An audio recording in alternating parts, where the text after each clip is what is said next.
নিয়ে ফেলেছে। স্বামী দল করে বেড়ায়, স্বামী লড়াই করে, মিছিল করে, সংগ্রাম করে, এমনকি প্রতীক নিয়ে দাঁড়িয়েও যায়। আর স্ত্রী বলে আমি আল্লাহর পথের মার্কা ছাড়া অন্য মার্কায় ভোট দেব না রে। বলেন ঠিক কিনা? এরম মা বোন আছে না নাই? সর্বরাজপুরেও আছে না নাই? আছে, এবং তৈরি হবে। আল্লাহর পথে যারা চলে তাদের সাথে আমরা আছি না নাই? অনেকেই মনে করে হুজুর এসেছে মনে হয় জামাতের, হুজুর এসেছে মনে হয় চরমনার, হুজুর এসেছে মনে হয় হেফাজতের, হুজুর এসেছে মনে হয় ওই জাতীয় দলের লোক। না, হুজুর হলো আল্লাহর দলের লোক। কার দলের? কার দলের? সবাই বলেন কার দলের? আল্লাহর দলের লোক। যারাই আল্লাহর দিন এই জমিনে কায়েম করতে চাইবে, প্রতীক যা হয় হোক, নেতা যে হয় হোক, আল্লাহর দল আল্লাহর দিন যে কায়েম করতে চাইবে, আমরা সে যে হয় হোক, আমরা তার পক্ষের লোক। বলেন ঠিক কিনা? ঠিক না? ঠিক। যদি কেউ দাড়িপাল্লা নিয়ে ইসলামের বিপক্ষে চলে যায়, তাইলে ওই দাড়িপাল্লার টেঙাতে দেয়া হবে, দেয়া হবে। যদি কেউ হাত পাখা নিয়ে কোরআনের বিপক্ষে কথা বলে, তাইলে ওই হাত পাখা দিয়ে আর বাতাস খাবো, খাবো। কারণ হাত পাখা যতই হোক, আপনি ইসলামের বিপক্ষে যাবেন, এটা মানা হবে। আমরা না ভোট দিতেও রাজি, হ্যাঁ ভোট দিতেও রাজি। এখন এক দল বলছে না ভোট দাও, আর এক দল বলছে হ্যাঁ ভোট দাও।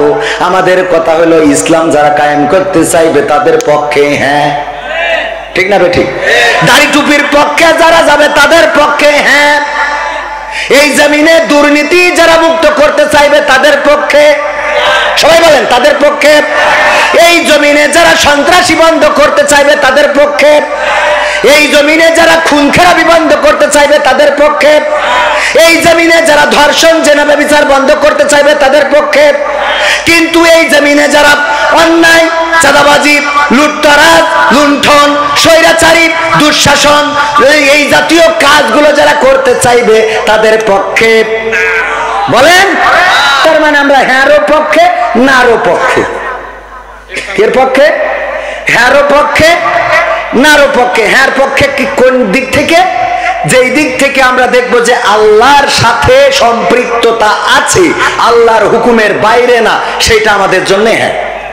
কিন্তু যেটার সাথে আল্লাহর সাথে সম্পর্ক নাই, বরং আল্লাহ সেটা নিষেধ করেছেন, এই জাতীয় কাজের সাথে যদি সম্পৃক্ততা রাখে আর এই জাতীয় কাজ যদি করতে চায়, সে জামাতের হোক, চরমনার হোক, হেফাজতের হোক, দাড়িওয়ালা হোক, টুপিওয়ালা হোক, পাঞ্জাবিওয়ালা হোক, জুব্বাওয়ালা হোক, তাদের পক্ষে না। কথা ক্লিয়ার? আমি কি কোনো রাজনীতির কথা বললাম? বলেছি একটাও রাজনীতির কথা পাবেন না।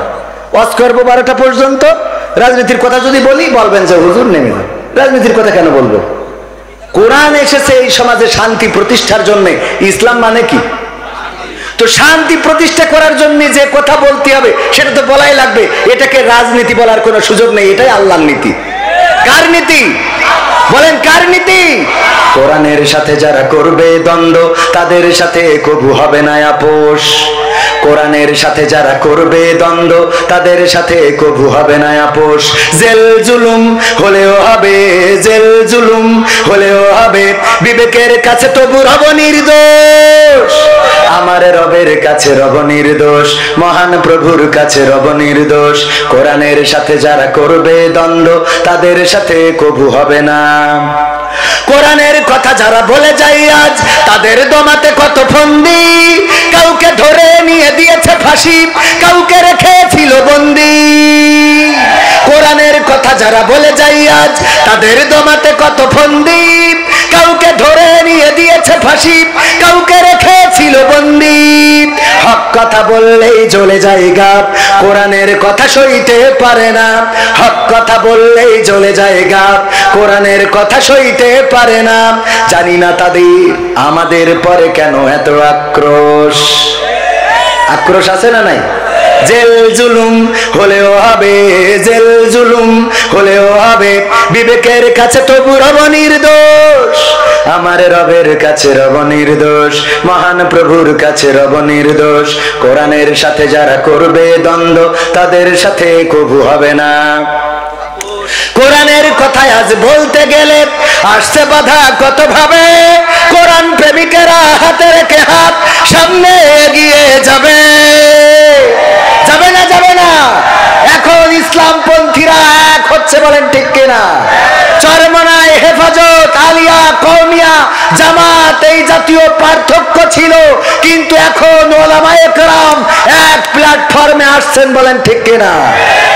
এক প্ল্যাটফর্মে আসবেনই, কারণ যারা এক আল্লাহকে ইলাহ মানে, এক কোরআনকে সংবিধান মানে, এক বিশ্বনবী হযরত মুহাম্মদ সাল্লাল্লাহু আলাইহি সাল্লামকে নেতা মানে, তাদের মধ্যে এত বিভেদ থাকবে কেন? যারা বিভেদ করবে ওরা আল্লাহর রাসূলের উম্মত নয়, ওরা শয়তানের উম্মত, বলেন ঠিক কিনা? কারণ আল্লাহ বলেছেন ওয়াতাসিমু বিহাবলিল্লাহি জামিয়া ওয়া লা তাফাররাকু, তোমরা সংঘবদ্ধভাবে পাঁচ কলি টুপি না বাটি টুপি না বা অন্য টুপি না অন্য পাগড়ি এগুলো দেখার বিষয় না, সংঘবদ্ধভাবে কার রাজ্য আঁকড়ে ধরো? কার রাজ্য? আল্লাহর রাজ্যকে আঁকড়ে ধরো। এইটা আল্লাহ তাগিদ করেছেন, আর আমরা গুতগুতি কিলাকিলি আমাদের মধ্যে আছে না নাই? আমিও এখন বলতে গেলি তো বাইরে যাই। আমাদের মুহতারাম মুফতি আমির হামজা ভাই, উনি স্টেজে কথা বলেন, সরল সোজা মানুষ, সাদা সিধা মানুষ, সব ওই যে অনেকেই বলে না যে হক কথা ফক করে বলে ফেলে। উনার সমস্যাটা হলো যে উনার যে ওজন, এই ওজনটা উনি কোনো সময় নিজের মধ্যে এটাকে বাস্তবায়ন বা কায়েম করতে চান না। উনার যে জনপ্রিয়তা বাংলাদেশে, এই জায়গাটা উনি চাইলে খুব স্মার্টলি ধরে রাখতে পারতেন, কিন্তু সেটা না করে উনি পাবলিকলি সবার সাথে সহজে মিশে যান। এটা ভালো যে উনি সরল সাদা সিধা, যা আছে মনে তা বলেন মুখে, যা থাকে মনে তা বলেন কোথায়? মুখে। এই জন্য হুঠাৎ করে এমন কিছু বলে ফেলেন যে কথাটা নিয়ে মানুষ ট্রল করা শুরু করে দেয়। সাংবাদিক বলেছেন নবী সাল্লাল্লাহু আলাইহি সাল্লামকে, একেবারে মিডিয়া থেকে শুরু করে বাংলাদেশের বক্তা ওলামায়ে কেরাম কাফের পর্যন্ত বানিয়ে দিয়েছে না, দেয় নাই? আপনি কাফের বললেন, কাফের তো অস্বীকারকারী, উনি তো অস্বীকার করেন নাই, করেছেন? স্লিপ অফ টাং হয়ে থাকতে পারে, ভুল করে ফেলেছেন, একটু ভুল হয়তো হয়ে গিয়েছে, আপনি সেটাকে কেন্দ্র করে কাফের কেন বলবেন? আবার একটা ওয়াজ করেছেন আম্মা খাদিজা রাদিয়াল্লাহু তাআলা আনহাকে নিয়ে, যে তিনি নামাজ পড়েন নাই, রোজা করেন নাই, যাকাত দেন নাই, কিন্তু তিনি জান্নাতে শুধু যাবেনই না, আল্লাহ রাব্বুল আলামিন তাকে সালাম জানিয়েছে, বলেন সুবহানাল্লাহ। কথাটা তো উনি ভুল বলেননি। কেন ভুল বলেননি? এটা উদাহরণ দিতে চেয়ে বলি, এই যেমন ভাইজান, আমার ভাইজানের নাম কি জানো? আলতাফ ভাই। আলতাফ ভাইয়ের আব্বা বেঁচে আছে না? এখন এলাকায় প্রচার হচ্ছে উনি হুজুর হইলে কি হবে, উনি তো উনার বাপের খাইতে দেন, উনার বাবার খাইতে দেয় না। কথাটা মিথ্যা না সত্য? কথা কয় না, মিথ্যা না সত্য? কিন্তু বাবার খাইতে দেয় না, এটা শোনার পরে অনেকের মিজাজ খারাপ হয়েছে না, হুজুর আলতাফ এত বড় দাড়ি মেহেদি দিয়া, মাথায় টুপি, সরমানার মুরিদ, অথচ সে কেমনে বাবারে খাইতে দেয় না, এটা মেম্বারিতে দাঁড়াইছে, ডাইরেক্ট ওর বিপক্ষে সিল মারো। এরকম হয় না? হয় না? তো বাপ যে নেই এটা যাচাই করবেন না? তো খাদিজা রাদিয়াল্লাহু তাআলা আনহা যাকাত দেন নাই, নামাজ পড়েন নাই, হজ করেন নাই, এটা যে কেন করেন নাই এটা যাচাই করবেন না? কারণ তখন এগুলো ফরজই হয় না, তখন এগুলোর বিধানই আসে নাই। তো বিধান আসে নাই তাই করে নাই। তো এই জন্যই এইটাকে বলাকে কেন্দ্র করে আপনারা নেগেটিভ ভাবে উপস্থাপন করছেন, এগুলো কেন? আর সবচেয়ে দেখলাম আমাদেরকে ব্যবহার করে বক্তা হয়েছে আব্দুর রহিম আল মাদানি। আসলে আদৌ সে মাদানি না, জাল মাদানি। কি মাদানি? কি মাদানি? জাল মাদানি। আর মাদানি হইতেও পারে, একজন নামের শেষে লাগাইছে যে অমুক আল মাক্কি। আমি বললাম কেন? বলছে যে ঢাকায় একটা হোটেলে চাকরি করতাম, সেই হোটেলের নাম ছিল আল মক্কা হোটেল। কি হোটেল? আল মক্কা হোটেল। তো আল মক্কা হোটেলে চাকরি করি, তো আল মাক্কি লাগাই দিয়েছে। হ্যাঁ, দেখা যাচ্ছে যে আজহারি ভাই আমাদের আজহারে পড়িছে, তাই আর একজন দেখা গেল যে কোনোভাবে নাম আজহারি লাগাইছে। জিজ্ঞেস করলাম কেন? বলছে যে আজহারির আমি একবার দেখিলাম, এই জন্য ও কি নামের শেষে একটা টাইটেল, একজন নামের শেষে লাগাইছে কাতারি, অমুক হুজুর কাতারি। কাতারি কেন? তো কাতারে ছিল, তো কাতারে ছিল বলে কাতারি লাগাইতে হবে? এটা কি একটা ভালো সম্মানজনক হইল? আমি বললাম, আমার মাঝে মাঝে অনেকেই বলে যে আপনার নামের শেষে এরকম আজাদি, জিহাদি, তারপরে মাক্কি, মাদানি পাওয়া যায় না। আমি কইছি আমি কোনোদিন যদি উগান্ডায় যেতে পারি এসে লাগাবো কবির বিন সামাদ উগান্ডি। কি একটা টাইটেল একটু আনকমন হওয়ার দরকার আছে না? আছে না? নাই, একটু আনকমন। তুফানি, এক বক্তার, আল্লাহ মাফ করুন, এটা বলতেই হচ্ছে, নামের শেষে তুফানি। তুফান বোঝেন তো? তুফান মানে কি? ঝড়, টর্নেডো, এগুলো তো। তো কি তুফান বানাইলো আল্লাহ জানে যে তার নামের শেষে তুফান। এই যে মাদানি লাগাইছে, জাল মাদানি, কোন মদিনায় যেই পড়িছে, কোন ভার্সিটিতে পড়েছে, এবার ফতোয়া শুরু করেছে আমির হামজাকে জাহেল, জালেম, ফাসেক, কাফের, যা মনে চায় তাই বলে যাচ্ছেন। এগুলো বলার জন্য তো হুজুরদেরকে শ্রোতারা নিয়ে আসে না? নিয়ে আসে। আপনার কাছ থেকে দুইটা ভালো কথা শুনতে চায়, দুইটা মিষ্টি কথা শুনতে চায়, দুইটা দিনের কথা শুনতে চায়, দিনের বয়ান শুনতে চায়, যেটা শুনলে কাজে লাগবে, পরকালে জাহান্নাম থেকে মুক্তি পেয়ে জান্নাতে যাওয়া যাবে, আল্লাহ রাসূলের ভালোবাসা অর্জন করা যাবে, আল্লাহকে পাওয়া যাবে, সেই কথাগুলো শুনতে চায়। আজকে মওয়াজের স্টেজগুলো আমরা এই বানাই ফেলেছি। এখন আমিও তো সেই সেম কাজই করলাম, কারণ ওদের ঠিক করতেছি, আমারও ওদের বিরুদ্ধে বলতে গেল। আমও কি তার বাইরে? এখন উপায় কি? উপায় হলো সবাই চুপচাপ আস্তে করে ফিরে আসি। সবাই কি করি? তওবা করি, ফিরে আসি। আমিও তওবা করি, আল্লাহ কবুল করুন, বলেন আমিন। সূরা আল আনআম থেকে তেলাওয়াত করেছি ৭৯ নম্বর আয়াত। ওয়াজহিয়া লিল্লাযী ফাতারাস সামাওয়াতি ওয়াল আরদ হানিফান ওয়া মা আনা মিনাল মুশরিকিন। আমরা কোথায় পড়ি এই আয়াত? যাই নামাজের দোয়া হিসাবে। কিন্তু জানি না এই আয়াতটা কোথায় নাজিল হলো, কেন নাজিল হলো, এই আয়াতটার শুরু কোথায়, কেন আবার কোরআনে অন্তর্ভুক্ত করা হলো, কেন নবীর মাধ্যমে জানিয়ে দেওয়া হলো। এই কথাগুলো বলেছিলেন হযরত ইব্রাহিম আলাইহিস সালাতু ওয়াস সালাম। কখন বলেছিলেন? যখন তিনি পথের দিশা চেয়েছিলেন, পথ খুঁজছিলেন, কেমন করে পথ পাওয়া যায়। বাবাকে জিজ্ঞাসা করলেন, বাবা আমাদের রব কে? বলল আমাদের রব হলো এই মূর্তিগুলো। আমাদের রব হলো কে? ফেরাউন, নমরুদ। আমাদের রব কে? নমরুদ। আমাদের রব, আমাদের ইলাহ হলো নমরুদ। কয় নমরুদের রব কে? কয় এই যে মূর্তিগুলো। কয় এই মূর্তিগুলো তো তুমিই বানাও। কয় আমি বানাইলে কি হবে? এইগুলো আমাদের ইলাহ, এইগুলো ভালো করে মন্দ করে, এইগুলো আমাদের সুখ শান্তি নিশ্চিত করে। ইব্রাহিম আলাইহিস সালাম চিন্তা করলেন এটা তো সঠিক উত্তর নয়, কারণ আমার বাবা যেই মূর্তিগুলো বানান সেই মূর্তিগুলো কেমন করে আবার রব হতে পারে, কেমন করে ভালো মন্দের বিচার করতে পারে। পথ খুঁজতে লাগলেন। সেই পথের দিশা পাওয়ার জন্য উনি চলে গেলেন নীরব নিভৃতে এমন এক জায়গায় বসলেন যেখান থেকে আল্লাহ রাব্বুল আলামিন পরের আগের আয়াতগুলোতে জানিয়ে দিয়েছেন। ৭৬ নম্বর আয়াতে আল্লাহ বলছেন, ফালাম্মা জান্না আলাইহিল লাইলু রাআ কাওকাবান ক্বালা হাযা রাব্বি ফালাম্মা আফালা ক্বালা লা উহিব্বুল আফিলিন। আল্লাহ রাব্বুল আলামিন বলছেন, ওই দিন ইব্রাহিম আলাইহিস সালাম আকাশে দেখলেন তারা। কি দেখলেন? তারা। তারা দেখার পরে বললেন, এই তারাটাই আমার রব হবে, এটাই আমার আল্লাহ, এটাই আমার স্রষ্টা, এটাই আমার প্রভু, আমি এটাকেই রব মেনে নিলাম। এই কথা যখন বলে বসে আছেন, তারার দিকে তাকিয়ে অপলক দৃষ্টিতে হঠাৎ করে তারাটা অস্তমিত হয়ে গেল, ডুবে গেল। সন্ধ্যা তারা আস্তে করে মিট মিট করে আবার নিভে গেল।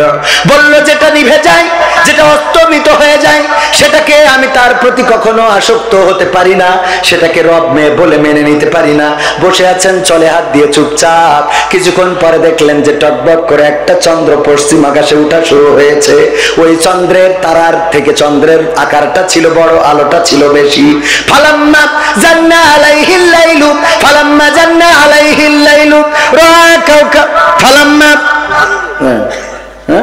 ফালাম্মা রাআল কমার ফালাম্মা রাআল কমার বাযিগান ক্বালা হাযা রাব্বি ফালাম্মা ফালা ক্বালা লা ইল্লাম ইয়াহদিনি রাব্বি লাকুনান্না মিনাল কওমিদ দাল্লিন।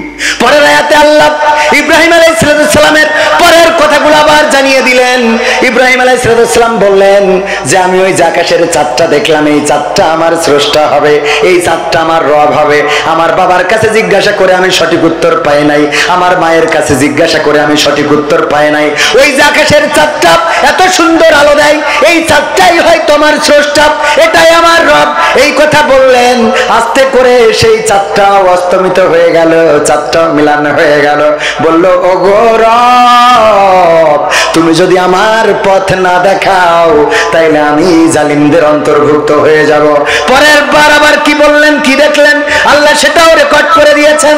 আল্লাহ রাব্বুল আলামিন বলছেন 88-78 নম্বর আয়াত, ফালাম্মা রাআ শামসা বাযিগাতান ক্বালা হাযা রাব্বি হাযা রাব্বি হাযা আকবার ফালাম্মা আফালাত ক্বালা ইয়া কওমি ইন্নী বারীউম মিম্মা তুশরিকুন।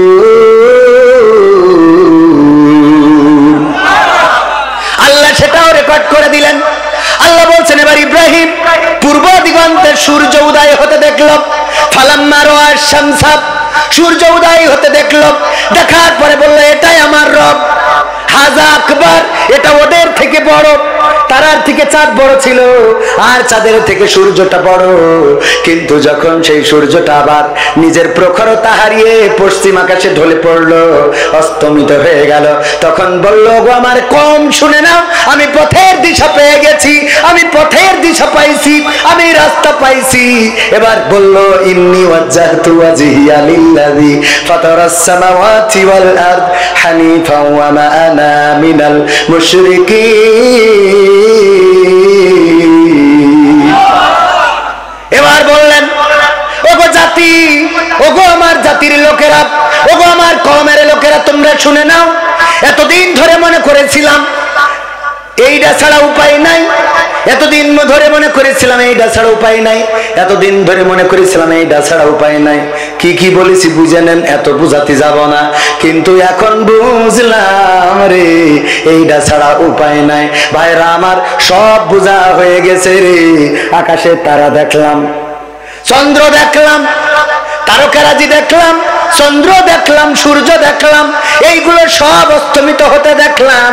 এবার বুঝে নিলাম এইগুলোর পিছনে একজন কারিগর আছে, যে তারকা উঠান আবার ডুবান, যে চন্দ্র উঠান আবার ডুবান, যে সূর্য উঠান আবার ডুবান। আমি সেই আল্লাহর দিকে আমার মুখটা করে দিলাম আর বলে দিচ্ছি, শুনে নাও, আমি তোমাদের শিরকের সাথে নিজেকে আর সম্পৃক্ততা রাখলাম না। বলেন আল্লাহু আকবার।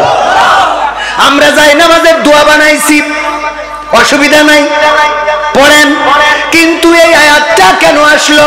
এবং এই আয়াতটা বলার পরে ইব্রাহিম আলাইহিস সালামের নমরুদের লোকেরা আদর আপ্যায়ন করে আপেল খাওয়ালো, কথা কয় না, আঙ্গুর খাওয়ালো, না খাওয়াই নাই, বরং এই কথার পরে ইস্তিকামাত থেকে, এই কথার পরে নিজেকে অটল রেখে যখন চলে গেল মন্দিরে, ও কাজের মেলায় গিয়েছে, আর ইব্রাহিম আলাইহিস সালাম এই সুযোগে কুড়াল একটা নিয়ে চলে গেল মন্দিরে। মন্দিরে যাওয়ার পরে মূর্তিগুলো ভাঙলো, শুধু বড়টা ছাড়া, বড়টার কাঁধের উপরে কুড়ালটা রেখে বাড়ি যেয়ে নিশ্চিন্তে বসে আছে। ফিরআউন নমরুদের লোকজন যখন বাড়িতে আসলো, আসার পরে দেখে মন্দিরের মূর্তিগুলো ভেঙে রেখেছে। বললো, এইগুলো কারা করেছে? কয় কারা করেছে এত তো দেখার দরকার নেই, ওই পরাজিত শক্তি করেছে। আমাদের ধারণা ওরাই করেছে। কিছু হইলে দোষ আছে না নাই? কথা কয় না, আছে না নাই? যা হইতো তাতেই দোষ, যা হইতো তাতেই দোষ। আর সুযোগ একটা পাইছিল রে, কিছু হইলেই একেবারে চোখ বুঝে আমার পুলিশ ভাইয়েরাও কোনো মামলা তদন্ত লাগতো না। আমার ভাইজানের আজকেও যারা গল্প করলো, তারা বললো, ভাই জীবনে কারো বড় কথা বলি নাই, জীবনে কারো কোনোদিন একটা চর থাপ্পড় দিই নাই, অথচ নাশকতার মামলা খেয়েছি, মানুষ হত্যার মামলা হয়েছে, খুন খারাপির মামলা হয়েছে, অন্যায়ের মামলা হয়েছে। এমনি ভাবে হামলা মামলা আপনাদের এলাকায় ছিল না। মরা লোক ছাড় পায় নাই, পুলিশরা ওদের মুখস্থ কথা, কি কথা, মুখস্থ কথা, যা করেছে হুজুররা করেছে। ওই যে একবার একটা, ওই যে আপনাদের বর্ডারের কাছে যাদের বাড়ি, বর্ডার থেকে বল্টু সাইকেলে করে বালু নিয়ে আসছে, বাস্তায় কি করে কিনে আসছে বালু। বর্ডারের প্রশাসনের লোক ধরি বলছে যে এতে কি, তা বলছে স্যার বালু স্যার, বলছে সাইকেলে বালু নিয়ে যাচ্ছিস তুই ভারতের বর্ডারতে, মানুষ কত দামি দামি জিনিস নিয়ে যায়, নিশ্চয়ই বালুর মধ্যে কিছু আছে, বাস্তা নামা চেক করি দেখে না আসলেই বালু, ছেড়ে দিয়েছে। দ্বিতীয় আবার আর একদিন কি ব্যাপার বল্টু সাইকেলে কি স্যার বালু স্যার, এই বস্তার মধ্যে মনে হয় অন্য কিছু, আবার চেক করে দেখে না বালু, ছেড়ে দিয়েছে। তৃতীয় দিন আবার বাস্তায় করে কি জানো, এই এতে কি স্যার বালু স্যার, না বর্ডার থেকে বালু পাচার করছি সেটা হইতে পারে না, নিশ্চয়ই বালুর মধ্যে কোনো কিন্তু আছে, এইটা ল্যাবে পাঠাবো পরীক্ষা করবো তারপরে তোর সাথে কথা হবে। ল্যাবে পাঠাই পরীক্ষা করি দেখে বালু। বল্টুর সাথে দেখা হয়েছে, চৌগাছা হয়েছে ব্রিজের মাথায় ওখানে, বলছে যে বল্টু তুই এই প্রতিদিন এই যে বাইসাইকেলে করি বালু পাচার করিস, কোন দুঃখী কদিন দে? তা বলছে স্যার আমি তো আসলে বালু পাচার করি না, আমি ওই সাইকেলটাই পাচার করি। আপনারা তো পড়ি পড়ি খালি চেক করেন বালু, কি পাচার করে আর ধরি ধরি কি চেক করে, আমাদের অবস্থা তাই হয়েছিল, পাচার হয়ে যায় কত কিছু আর মামলা হয় বুঝতেন না। টাকা সব ব্যাংকের থেকে শেষ, 5টা ব্যাংক এখন একসাথে করতেছে, ইসলামী ব্যাংক বাদে।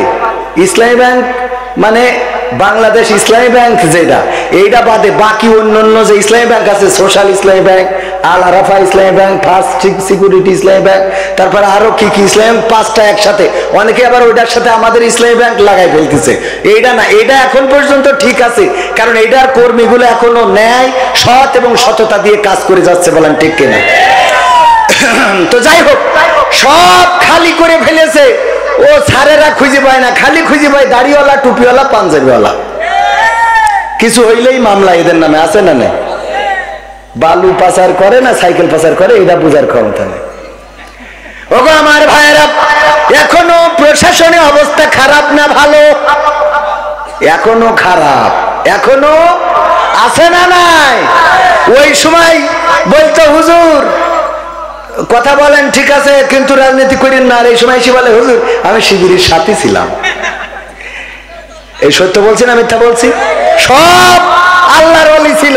আমি বললাম তো আমাকে ধৈর্য মারতো কারা, আমাদের তাড়া করতো কারা, স্টেজে কথা বলতে দিত না। পাবনায় গেলাম, বলছে হুজুর প্রশাসনের লোক আসতে শিগগির মোনাজাত করেন। মোনাজাত ধরেছে একজন, বলছে হুজুর মোনাজাত বাদ দেন, আপনি চলেন দিন, মোনাজাত করতে দিন। ঠিক বলছি না আমি ঠিক বলছি? যারা এইগুলো করেছিল তারা কি আজকে আছে? এমপিরা সব কোথায় গেল,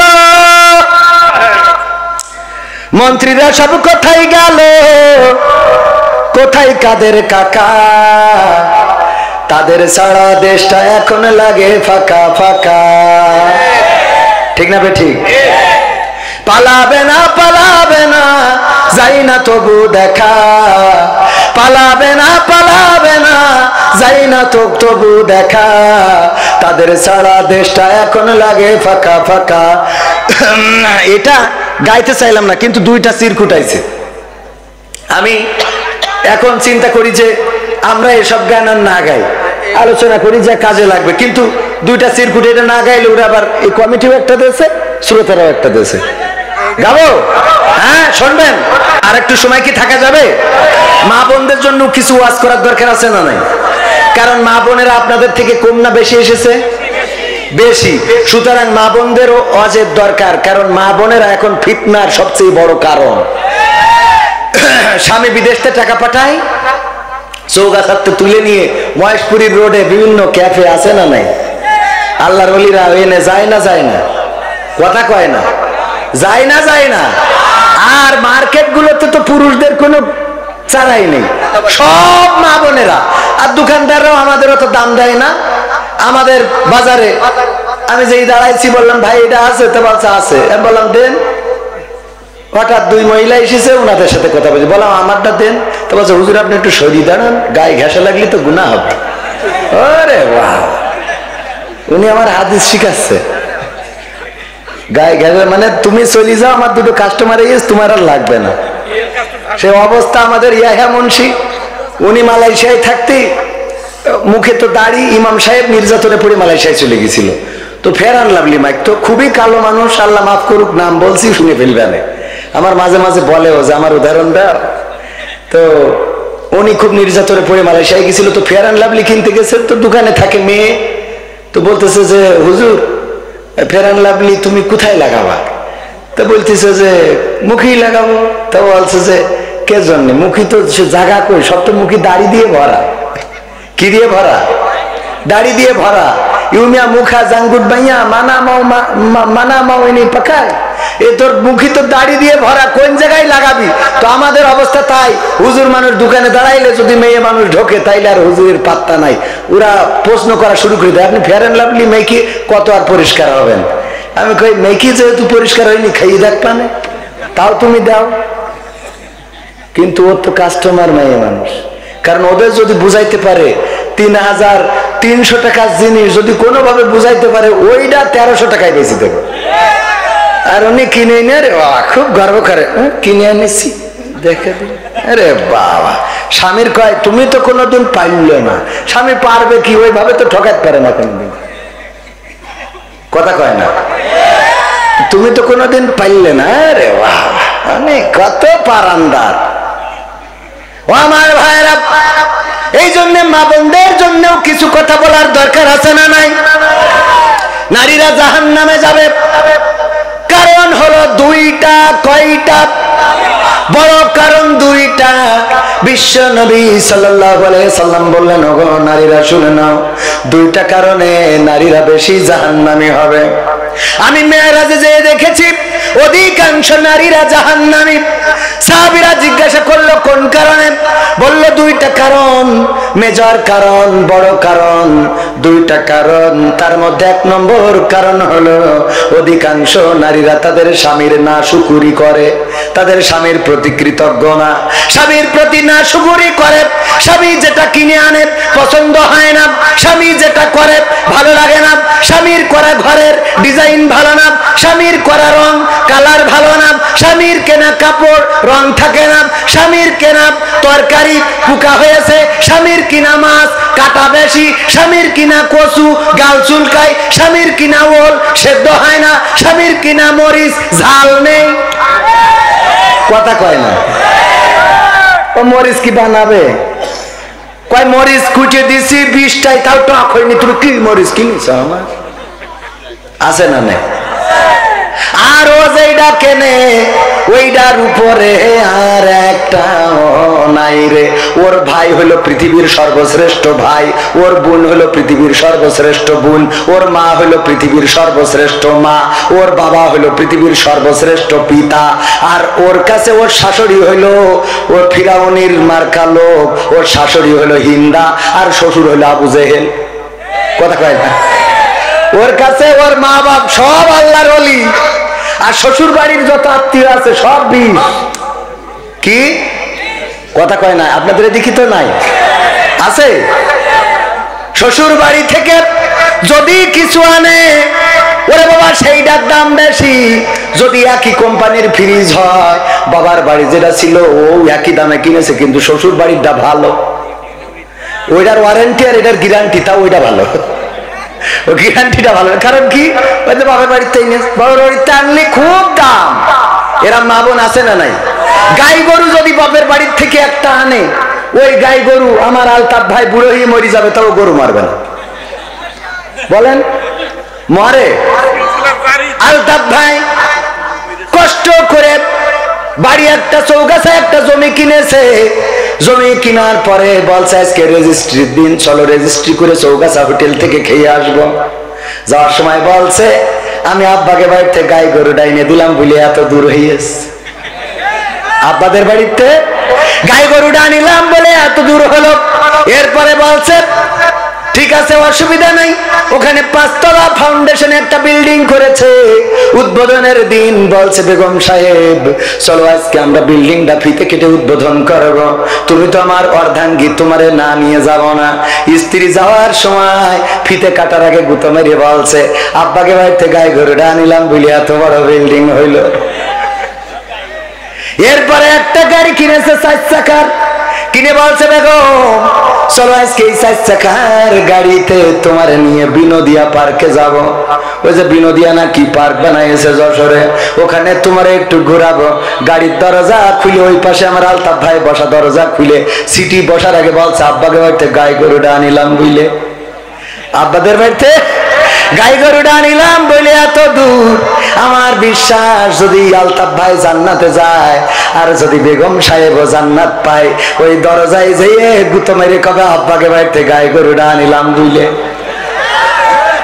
ঠিক না বেটে? ও গাই গরু একেবারে পরকাল পর্যন্ত নিয়ে ছাড়বে রে। আর স্বামী যা করেছে জীবনে, যেই জমি কিনেছে ওই জমিতে ধান হয় না।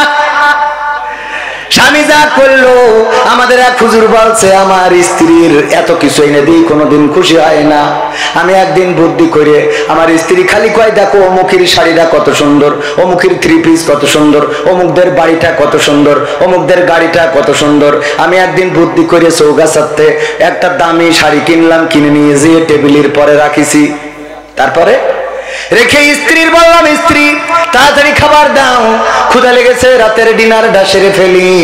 স্ত্রী খাবার দেয় আর খালি ওই শাড়ির দিকে তাকায়। শাড়িটা আসলে কার জন্য কিনলো?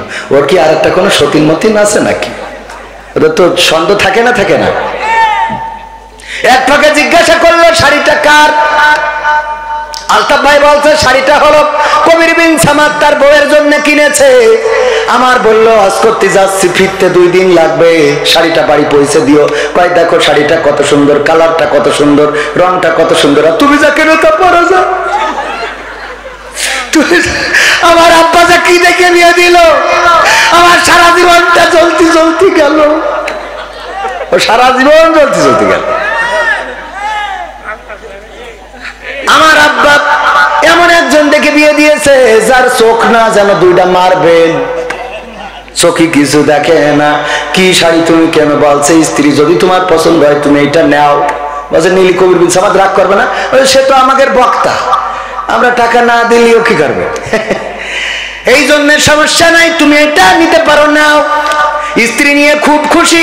আলতাফ ভাই রাত্রে শোয়ার সময় চিন্তা করলো যদি এই রাতে মালাকুল মাউত উঠাই নিয়ে চলে যায় তাইলে মনের কথাটা বলা হবে না।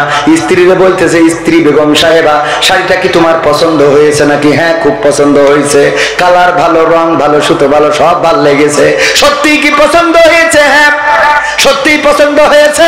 এত সুন্দর শাড়ি জীবনে পরি নাই, এত সুন্দর রং চং, এত সুন্দর মিহি সুতা, এত সুন্দর পাড়, আমার পছন্দ হবে না কেন? বলতেছে দেখো দেখো রে, এই সুন্দর শাড়িটা কিন্তু আমি নিজে চয়েস করে তোমার জন্য কিনেছি। বলছে সত্যি তুমি কিনেছ? হ্যাঁ আমি কিনেছি। বলছে তাহলে এর রং থাকবে না, তাহলে এর রং থাকবে না। এই গেছে সব অর্জন শেষ। কি এরা না শুকুরি করে? কি শুকুরি করে? যতই দিক ওর আগায় না, ওর চোখে অন্যটা ভাল লাগে। ওই শাহরুখ খান দেখো কত সুন্দর করে রানী মুখার্জি নিয়ে তাকে নাকে চিন্তা করে রে, তোমার তো কোনো যোগ্যতা, ও নাচতে পারে, মাঠে খাটতে খাটতে বল বিয়ারিং সব প্রাপ্ত হয়ে গেছে, ঠিক না? ঠিক মোবিলি কাজ করে না ঠিক মতো, ওর তুই নাচাবি কি করে শাহরুখ খানের মতো? ঠিক না? ঠিক আছে না নাই?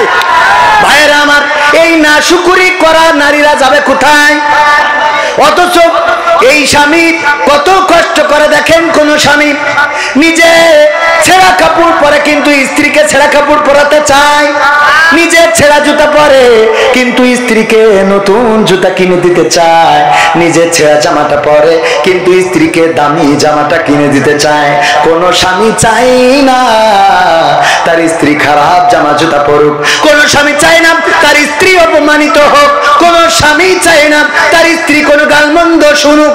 দেখবেন অনেক স্বামী আছে অভাবের তাড়নায় দিন যায় রাত যায়, কত কষ্টে দিন কেটে হেঁটে যায়, কিন্তু স্ত্রীকে কর্মসংস্থানের জন্য পাঠায় না, স্ত্রীকে কর্ম করতে দেয় না, নিজে পরিশ্রম করে, কষ্ট করে, রিক্সা চালায়, গার্মেন্টসে কাজ করে, দিনের পরে দিন, রাতের পরে রাত, মাসের পরে মাস, বছরের পরে বছর, কিন্তু স্ত্রীকে ভালো রাখে, স্ত্রীকে রানী বানায় রাখে। আর এই স্ত্রী ওই স্বামীর কদর বোঝে না রে, ও টিকটকে আবার আর একজনের সাথে লাইন মারে রে। ও বাবা বাবা বাবা, মিলে গেছে, ওয়াজ লাইন পয়েন্টে পড়েছে। ও আমার মা বোনেরা, এমন করা যাবে না। আল্লাহর নবীর স্ত্রীরা এটা করেন নাই। আল্লাহর নবী আইয়ুব আলাইহিস সালামের স্ত্রী রহিমা সবাই ছেড়ে চলে গেল, সন্তান মারা গেল, সম্পদ ধ্বংস হয়ে গেল, কাজের মানুষগুলো চলে গেল, কিন্তু রহিমা আইয়ুব আলাইহিস সালামের রাস্তা ছাড়েন নাই। আইয়ুব আলাইহিস সালামের চুল দিয়ে পা মুছিয়ে দিতেন, আর এর বিনিময়ে রহিমা অর্জন করে নিয়েছেন কি? আমার আব্বা বলতো, এই ওয়াজ একবার করার পরে বিপদে পড়ে গেছে, ওয়াজ করে বাড়ি ফিরতেছে, মহিলারা ডাক দিয়ে বলে, হুজুর শোনেন, গতকাল যে ওয়াজ করলেন, রহিমা আলাইহিস সালাম চুল দিয়ে পা মুছাই দিলে জান্নাত পাওয়া যাবে, স্বামীর চুল দিয়ে পা মুছাই দিবা, এই ওয়াজ আমল করে শুইছিলাম গতকাল রাত্রে। ওরে বাবা, সে যন্ত্রণার কথা কি বলবো। কিসের যন্ত্রণা? দুর্গন্ধ। চুল দিয়ে পা মুছাই শোয়ার পরে ঘরে গন্ধকের গন্ধ, গুড় গন্ধ, পায়খানার গন্ধ, এত গন্ধ কোথা থেকে আসে খুঁজে পাইনে পাইনে পাইনে পাইনে, লম্প জ্বালালাম খুঁজে পেলাম না, হেরিকেন ধরালাম তাও পেলাম না, খুঁজতে খুঁজতে খুঁজতে খুঁজতে এক সময় আমার স্বামী আমার চুল টেনে নাকের কাছে নিয়ে দেখে চুল থেকে গন্ধ। স্বামী জিজ্ঞাসা করলো, তোমার চুল থেকে কেন এই পায়খানার গন্ধ, কোন কারণে? বললাম, তা তো জানি না, হুজুর ওয়াজ করেছে যদি স্বামীর চুল দিয়ে পা মুছাই দিতে পারো তাইলে জান্নাত পাওয়া যাবে। রহিমা আলাইহিস সালাম আইয়ুব আলাইহিস সালামের চুল দিয়ে পা মুছাই জান্নাত পেয়েছে। আমি চিন্তা করলাম ওয়াজটা আমল করে শুই, আমি তাই তোমার চুল দিয়ে পা মুছাই তারপরে শুইছিলাম। ও জাত গেল বলো এ কোন আজব কারখানা, ও জাত গেল বলো, ওরে সত্য কাজে কেউ নয় রাজি, সত্য কাজে কেউ নয় রাজি, সবই দেখি তা না না না, ও জাত গেল বলো। কেন জাত গেল? ওর স্বামী ওই যে মোড়ের মাথায় সর্পরাজপুর ওই চার দোকানে বসে খেলছিল তাস, হঠাৎ করে আর্মির গাড়ি এসেছে, টাকা দিয়ে খেলছিল, এই জন্য তাড়াতাড়ি করে টাকাও ফেলাই রেখে, তাসও ফেলাই রেখে, জুতো ফেলাই রেখে দৌড় দিয়েছে, বাঁশবাগানে কিটা ছেড়ে রেখেছে, ওইটা চটকায় দিয়ে চুপচাপ শুয়ে রয়েছে, আর ওইটা মুছায় শুয়েছে রে। মা বোনেরা বলছে, হুজুর গো আপনি ওয়াজ করে চুল দিয়ে পা মুছাই দিতে কইছেন, অসুবিধে নেই, আমরা দেব, কোনো আপত্তি নেই, কিন্তু দয়া করে একটু স্বামীদের বলবেন ওরা যেন টিউবকলেতে পাটা ধুয়ে তারপর সই, অন্তত টিউবকলেতে পাটা ধুয়ে যেন সই, তা না হলি তো জ্বালার শেষ রে। আমার স্বামীরা আমার ভাইদের ওয়াজ পয়েন্টে পড়িল। এইবার স্বামীদের বলি, স্ত্রী খারাপ হয়ে যাচ্ছে, আপনি এসে বলেন হুজুর একটু দোয়া করি, কি আমার 8 লাখ টাকা নিয়ে হাঁটা দিয়েছে, আছে না নাই? আমি বলি হাঁটা দেবে না কেন? তুমি স্ত্রী খোঁজো রাবিয়া বসরির মতো, স্ত্রী খোঁজো খাদিজা রাদিয়াল্লাহু তাআলা আনহার মতো, স্ত্রী খোঁজো ফাতেমা রাদিয়াল্লাহু তাআলা আনহার মতো, স্ত্রী খোঁজো আসিয়া আলাইহিস সালামের মতো, হাজরা আলাইহিস সালামের মতো, সারা আলাইহিস সালামের মতো, কিন্তু তুমি সারাদিন চায়ের দোকানে বসে পরিমণি আর নুরা লাইলা দেখে বেড়াবা, আর স্ত্রী তাহাজ্জুদের নামাজে থাকবে, এই কমনে পাও? কথা কয় না? তুমি চার দোকানে বসে সিরিয়াল মারো, ময়ূরী, পূর্ণিমা, জাগের সব সাইজ বড় আর কি, ওইগুলো দেখি বাবা, আর বাড়ি মনে করবা যে তোমার স্ত্রী তাহাজ্জুদের নামাজে তাসবিহ টানতেছে। বড় মানে আমি সাইজই বড় কথা বলেছি, বুঝলাম না? এরা আবার আরেকটা বোঝে, শয়তান, খালি শুধু পড়ি পড়ি খারাপ জায়গায় নিয়ে যাওয়া লাগে। হ্যাঁ, এই ঠিক না? ঠিক সত্য বলছি না মিথ্যা বলছি? দেখে ও শয়তান। ওই তুই ওই দেখিস আরো আরেকজনের দেখে, কথা কয় না। তুমি ওই চায়ের দোকানে সিরিয়াল মারবা, স্টার জলসা, জি বাংলা, তারপর আরো কি আছে, শাহরুখ খান, ময়ূরী, পূর্ণিমা, রানী মুখার্জি, কারিনা কাপুর, ঐশ্বরিয়া রায়, তারপরে আর কি আর একটা আছে আমাদের আমির হামজা ভাই নাম কইল, রাশমিকা মান্দানা। কি মান্দানা? রাশমিকা মান্দানা দেখবা আর মনে মনে করবা এইরাম একটা যদি পাইতাম রে, তাইলে সোগাছার পানের খিলি তারে খাওয়াইতাম। যখন তুমি এইটা বলো তখন তোমার স্ত্রী বলে স্বামী আমার যেমন তেমন, দেওর আমার মনের মতো। ঠিক না ভাই? ঠিক। তুমি ওইটা খোঁজো, তোমার বউ বলে যে স্বামী আমার যেমন তেমন, দেওর আমার মনের মতন, কারণ ও রাত 12টায় আসলো, রাত 10টা পর্যন্ত আমার দেওর ডিউটি করে, আছে না? না, তার মানে আগে তোমার ভালো হওয়া লাগবে। ফজরের আজান হয়ে গেল, তুমি মসজিদের জন্য গেলে না, কম্বলটারে মুড়ি দিলে ওই নামাজ পড়া স্ত্রীটাও বেনামাজি হয়ে যাবে। কিন্তু ফজরের আজান হলো আর তুমি উঠে যদি মসজিদের দিকে চলে যাও, একদিন, 2 দিন, 3 দিন, 5 দিন যাওয়ার পরে দেখবা তোমার স্ত্রী, তুমি বলো নাই, নিজে থেকে উঠে নামাজ পড়া শুরু করে দিয়েছি। ঠিক বলছি না? ঠিক বলছি। তাহাজ্জুদের সময় উঠে যান, যাই নামাজে বসে নামাজ আদায় করা শুরু করে দেন। তাহাজ্জুদের নামাজে যখন আপনি যাই নামাজে কাটাকাটি করবেন, রব তুমি আমার স্ত্রীকে মানুষের মতো মানুষ বানিয়ে দাও, তুমি আমার স্ত্রীকে পর্দানশীল বানিয়ে দাও, তুমি আমার স্ত্রীকে খাদিজা রাদিয়াল্লাহু তাআলা আনহার মতো করে দাও, তুমি আমার স্ত্রীকে হাজেরা আলাইহিস সালামের মতো করে দাও, তুমি আমার স্ত্রীকে এমন একজন মানুষ করে দাও যেন পরকালের ময়দানে আমি আমার স্ত্রীর জন্য জান্নাতে যেতে পারি। তুমি যদি তাহাজ্জুদের নামাজে স্ত্রী খাটের উপরে ঘুমানো এমন দোয়া করতে থাকো, তোমার স্ত্রীও দেখবা আস্তে করে খাট থেকে উঠে তোমার পিছনে নামাজে দাঁড়িয়ে যাবে। বলেন ঠিক কি না? কিন্তু তুমি রাত্রি ফেসবুক চালাবা, টিকটক দেখবা, রিলস দেখবা, ও বাবা বাবা, আছে না? নাই। আর মনে করবা তোমার স্ত্রী তাহাজ্জুদের নামাজ পড়বে, তা হবে না, হবে না। আমার মা বোনেরা বলছে হুজুর এইবার ওয়াজ পয়েন্টে পড়িয়েছে। ঠিক না? ঠিক। মা বোনেরা আগে রাগ করিল যে হুজুরের দাওয়াত দেওয়া যাবে না, এখন বলছে হুজুরের আগামী বছর আবার দিতে হবে। জিজ্ঞেস করে দেখেন কে আজকালকের ছেলেরা বই নিয়ে আর বসে না, ও বাবা গুগলে সার্চ করিয়া পড়ে। ওরে কালের মেয়েরা কোরআন হাদিস ধরে না, এখনকার মা বোনেরা কোরআন হাদিস পড়ে না, ও আল্লাহ টিকটকে ভিডিও ওরা করে। আজকালকের ছেলেরা বই নিয়ে আর বসে না, গুগলে সার্চ করিয়া পড়ে। আগের সময় প্রেম করিলে আমার মুরব্বীরা বলতো পাইছো কি, এখন বলে শখ করিয়া বাবু তুমি খাইছো কি। আগের সময় প্রেম করিলে মুরব্বীরা বলতো পাইছো কি, এখন বলে শখ করিয়া বাবু তুমি খাইছো কি। লজ্জা শরম নাই আইলাম কোন জামানাই, লজ্জা শরম নাই আইলাম কোন জামানাই, ভবিষ্যৎ দেখি অন্ধকারে। আজকালকের ছেলেরা বই নিয়ে আর বসে না, ও বাবা গুগলে সার্চ করিয়া পড়ি। নতুন করে হয়েছে চালু এখন আবার কোন ট্রেন্ড, পরিচয় করাই দেখি এই আমার গার্লফ্রেন্ড। আছে না? নাই। শুধু কি ছেলেরা পরিচয় করায়?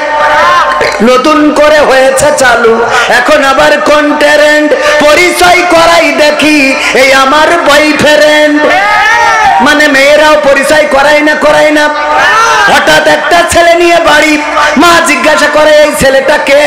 ও গো মা এইটা আমার বিএফ। কয় বিএফ তো বুঝি না। কয় বিএফ মানে হলো বয়ফ্রেন্ড, মানে আমার বিয়ের আগের পার্টনার। বিয়ের আগে যেইটা ওইটা। কয় দেখো মা এইটা এইভাবে নিয়ে বেড়ানো যাবে না, এইটারে তুমি নিয়ে বিয়ে করে ফেলো। কয় আব্বা তো রাজি হবে না, কারণ এ তো 5 ওয়াক্ত নামাজের জায়গায় 5 বেলা গাঞ্জা খায়। আছে না? নাই। কয় তুই নিয়ে চলে যা, তোর খালার বাড়ি আমি বলে রাখবানে। তারপরে তোর খালারা কাজী ডেকে বিয়ে পড়াই দিবানে, বাকিটা আমি সামলে নিবানে, তোর বাপের কি করে ঠিক করতে আমি করবানে, এই বলে পাঠাই দিলে। দিয়ার পরে যখন চারিদিকে হয়ে গেছে, আলতাফ ভাইয়ের মেয়ে বেরিয়ে গেছে, তখন এইবার স্বামী যখন বাড়িয়ে গেছে, তখন ওরে বাবা স্ত্রীর অভিনয় দেখে কিটা, কি জন্ম দে তুই যা, ও আল্লাহ আমার বুকি চোখে খালি লাগাইল রে,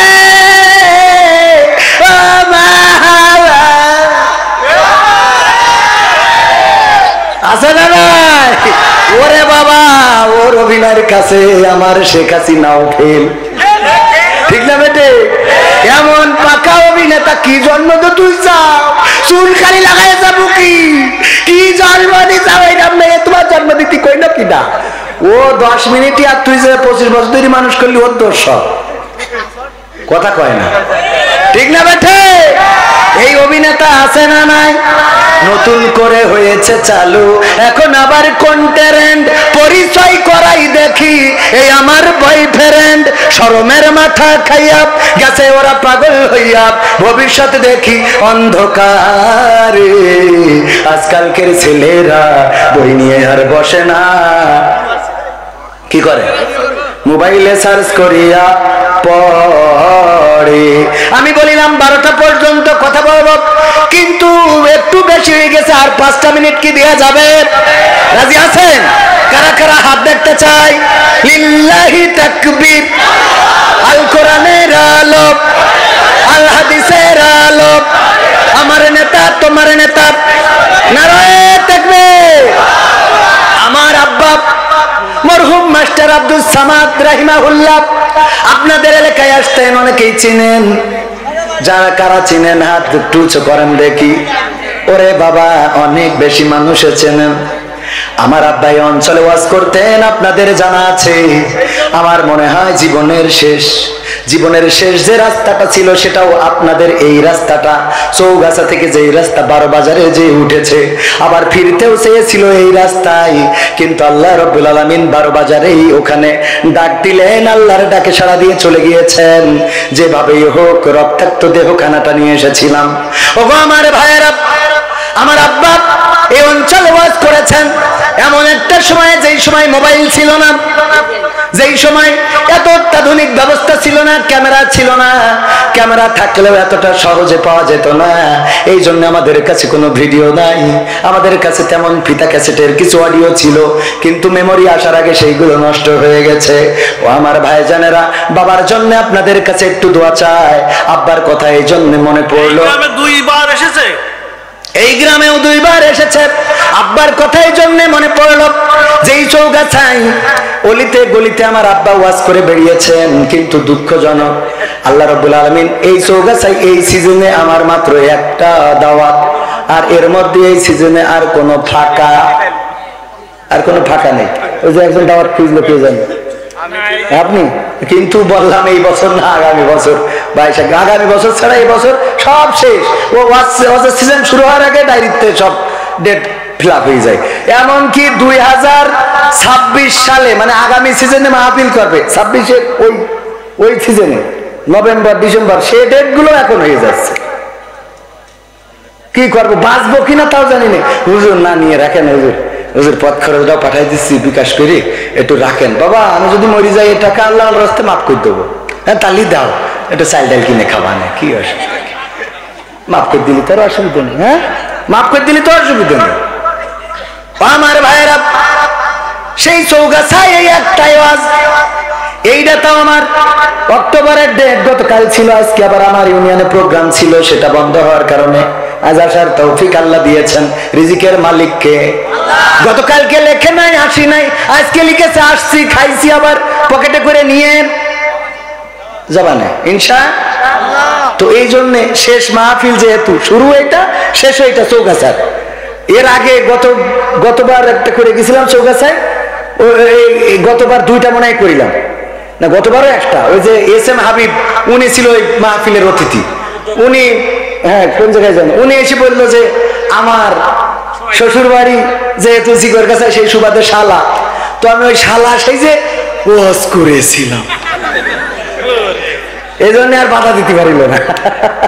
ওই সময় কিন্তু তখন 5 আগস্টের আগে এত সোজা কথা না। ওই যে ভাইও ছিল মিথ্যে কথা বলবো কেন? ওয়াজ করতে যে মিথ্যে কথা বলি লাভ আছে? আর একটা ওয়াজ করিলাম আপনাদেরই কেনে, ওই আজে সব শেখ হাসিনার উন্নয়ন নিয়ে বর্ণনা করিলাম, কারণ চেয়ারম্যান পাশে বসা ছিল। ও দোয়ার সময় বলছে হুজুর খালেদা জিয়ার জন্য একটু দোয়া করে দেন, অসুস্থ। তো আমি বলছি কেন, আপনি চেয়ারম্যান না? তো বলছে হ্যাঁ। তো আমি বলছি কোন দল? বলছেন বিএনপি চেয়ারম্যান। তা আমি বলছি তা আগের তো কবেন না, আমি তো সেই দিনই সব উন্নয়নের কাজ করলাম। যাত্রাপুর মনে আছে আপনাদের? যারা ছিল তারা জানে। মানে আমি চেয়ারম্যান মনে করি যে চেয়ারম্যান, যেহেতু ওই সময় তো আর চেয়ারম্যান তো অন্য দলের থাকার কথা না, ঠিক কিনা? কারণ তখন তো ভোট দেওয়া লাগতো না, লাগতো। এক চাচা গেছে ভোট দিতে, বলছে আপনি কি জন্য আইছেন? তা বলছে ভোট দিতে। তা বলছে ভোট আপনার তো আমরা কষ্ট হবে আপনার, এই চিন্তা করে দিয়ে ফেলেছি।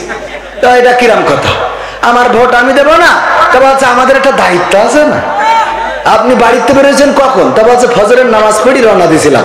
বলছে আমরা তো তাহাজ্জুদ পড়ি কাম সারিছি। আপনি তো ফজর পড়ি রওনা দিয়েছেন, সে তো তাহাজ্জুদ পড়িছে। চাচা চলে আসছে। তা বলছে শোনেন, চাচির জন্য আবার কষ্ট দিয়ে না। বলছে তোমার শাশু কি ভোট দিয়েছ নাই? তা বলছে হ্যাঁ ওটাও হয়েছে। তা বলছে কত বড় জাহেল রে, এমন খারাপ মহিলার সাথে সংসার করেছি, আল্লাহ যেন জান্নাতে আমার সাথে দিবা না। তা বলছে চাচা এত রাগ কেন স্ত্রীর? বলছে রাগ হবে না কেন, আজ মরে গেছে 11টা বছর হচ্ছে, তুই এসে ভোট দেখেছিস, আমার সাথে দেখা করে যাবি না? তুই এসে ভোট দিয়ে গেলি, তা আমি পুরো কোন হালতে আসি না আসি একটু খোঁজ নিবি না?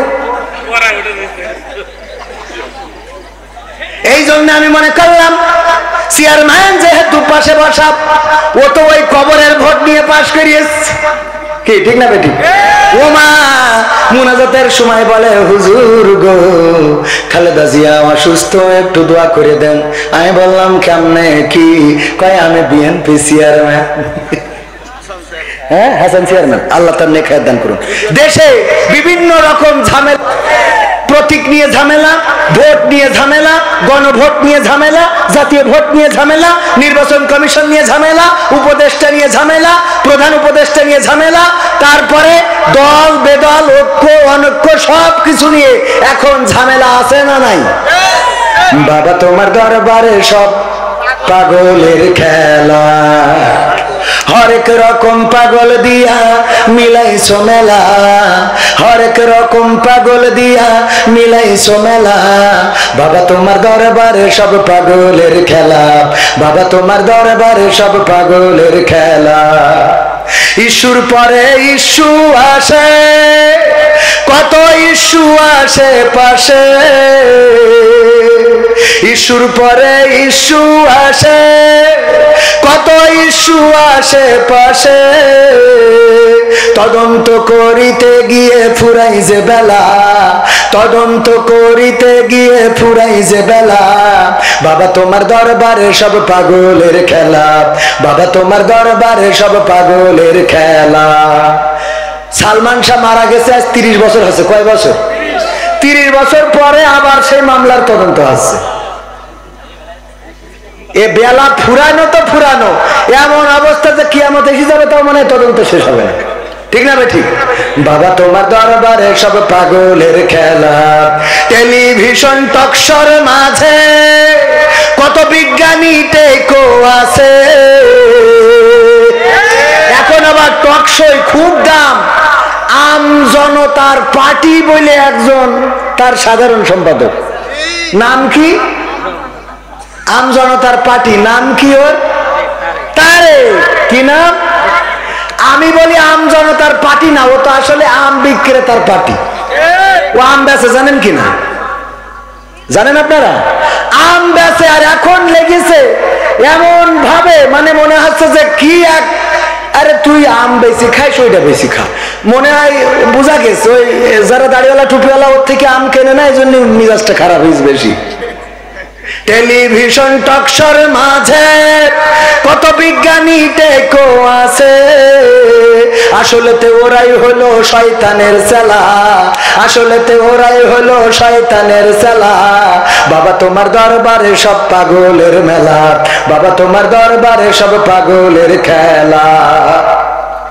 আলেম ওলামা দেখলে কেহ জলে ওদের জলে কতক লোকের দেহ।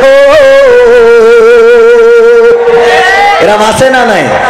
আলেম ওলামা ওই যে রাজশাহী, জাকসু, চাকসু, ডাকসু, রাকসু এইসব জায়গায় প্রধানশীল নারীরা যখন বুরকা পরি শপথ নিচ্ছে তখন কিছু লোকে জ্বলতেছে। এইসব জায়গায় যখন দাড়িওয়ালা টুপিওয়ালা নামাজিরা জিতে যাচ্ছে কিছু লোকে জ্বলতেছে। বলেন ঠিক না বেঠিক? যখন ঢাকা বিশ্ববিদ্যালয়ে মাদক সেবন যারা করে, গান জুটে, ভব ঘুরে এদেরকে প্রবেশ নিষিদ্ধ করেছে, দোকানগুলো উচ্ছেদ করেছে, ক্লিন করতে চেয়েছে ঢাকা বিশ্ববিদ্যালয়, তখন কিছু কিছু লোকের চেতনা জেগে উঠেছে। ওই চেতনাবাজরা আসলে চেতনাবাজ নয়, গান জুটে, ইয়াবাখোর, ফেন্সিখোর, মদখোর আর নারী যদি হয় পর পুরুষে আসক্ত নারীগুলো, এদের এখন জ্বলা শুরু হয়েছে। বলেন ঠিক না বেঠিক? আলেম ওলামা দেখলে কেহ জলে কতক লোকের দেহ। বুঝবে ওরা বেলা যখন হবে অবেলা, বুঝবে ওরা বেলা যখন হবে অবেলা। বেলা অবেলা হওয়া বোঝেন তো?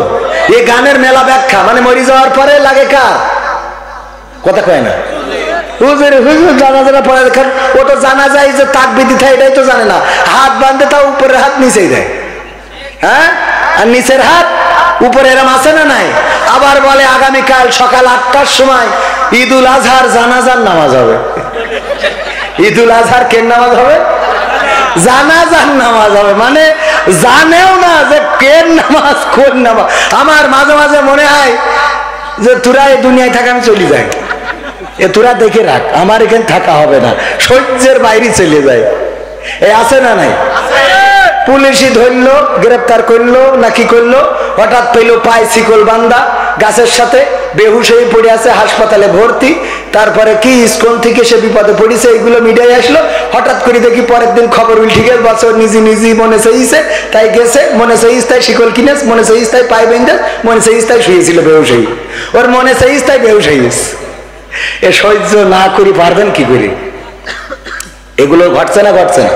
মানে কোনে কি হচ্ছে, কি আমাদের সামনে কি আসছে বুঝে পারাই কষ্ট।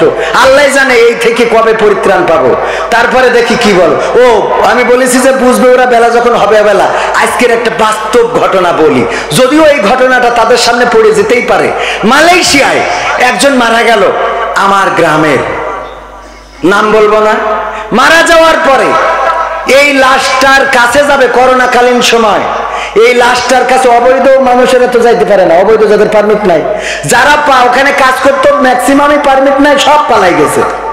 আমি সেখানে গেলাম, যে সেই লাশটারে আমি নিজে পুলিশ ডেকে নিয়ে এই লাশটারে নিয়ে গেলাম থানায়, তারপরে হাসপাতালে ডিপ ফ্রিজে, তারপরে তার টিকিটের ব্যবস্থা করে লাশটা দেশে পাঠালাম। তার ছেলে আবার পরবর্তীতে মালয়েশিয়ায় গেছে, যে বিদেশ থেকে ছুটিতে এসেছে, এসে আজকে তার গায়ে হলুদ, কালকে তার বিয়ে। আলহামদুলিল্লাহ আমার দাওয়াত দিয়েছে, আবার মনে করেন না যে দাওয়াত দেয়নি বলে হুজুর রাগ করি বলছে। আমার দাওয়াতও দিয়েছে বরযাত্রীর, এমনকি আমি আজকে এখানে আসার আগে সেই বাড়ি থেকে 1 প্লেট ওই যে গায়ে হলুদের ক্ষীর রান্না পর্যন্ত বাড়ি পৌঁছে দিয়েছে, 1 চামচ খেয়েও আইছি। কিন্তু এই কথা কেন বলছি? যার বাবার লাশ আসলো মালয়েশিয়া থেকে, আজকে তার গায়ে হলুদ, কালকে তার বিয়ে, অন্তত মনে করা উচিত ছিল মালয়েশিয়া থেকে আসলাম, আমার বাবার তো লাশটা এসেছিল, আজকে এই বিয়ের দিনটা একটু আল্লাহর স্মরণ করি, একটু হুজুরদের ডেকে নিয়ে আসি, একটা দোয়া মাহফিল করি বা একটু দোয়া করি, অথবা বাবার কবরটা জিয়ারত করি। ও বাবা, ডিজে ভাড়া করে নিয়ে বাড়ি দিচ্ছে, তো আমার পালঙ্গ কাটতেছে। দে বাড়ি বলছে, দে বাড়ি কুপান দেশ মানে এখনো যে সুন্দর আসরে আজান হচ্ছে, তাও বন্ধ করার মধ্যে নেই। আমি চিন্তা করলাম যে এই বকা দেবো কি করে, আমারও দাওয়াত করে, ঠিক আছে দেখাই দানা, আমারও দাওয়াত করিস, এখন যে এই বকি কি করে। এবার যখন ক্ষীর দিয়ে গেল, আমি মনে মনে করছি যাক ভাগ্য ভালো আমি যাইনি, গেলিয়ে ক্ষীরটা দিত না রে। ক্ষীর বোঝেন তো, এটার ক্ষীর বলে, আপনারা কি বলেন? ক্ষীর, যশোর চৌগাছা ক্ষীর। তো বাড়ি দেখছে দে বাড়ি কুপা। আমার মনে বড্ড আশা, এই বাড়ি যদি আর কেউ মারা যায়, এইবার আর লাশ পাঠাবো না, বিদেশেও না। ওই দিন আমার টাকা দিয়ে আমি মাইক এলাকার বলবো ডিজে নিয়ে আয়, দে কুপান বাজা, দরকার হলে একটা স্পিকার কবরের মধ্যে ঢুকাই দে, দিয়ে ব্লুটুথ দে বাজা। ঠিক না বে ঠিক? করার দরকার আছে না নাই? তোর বিয়ের দিন যদি ডিজে বাজে, তোর গায়ে হলুদের দিন যদি ডিজে বাজে, তোর নুনু কাটার দিন যদি ডিজে বাজে, তোর মরার দিনও ডিজে বাজাবে। ইমামের জায়গায় থাকবে স্পিকার, আর বলবে দয়াল তোর লাইগা রে দয়াল। হ্যাঁ ঠিক আছে তো বাবা? আলহামদুলিল্লাহি রাব্বিল আলামিন। রব্বানা যালামনা আনফুসানা ওয়া ইল্লাম তাগফির লানা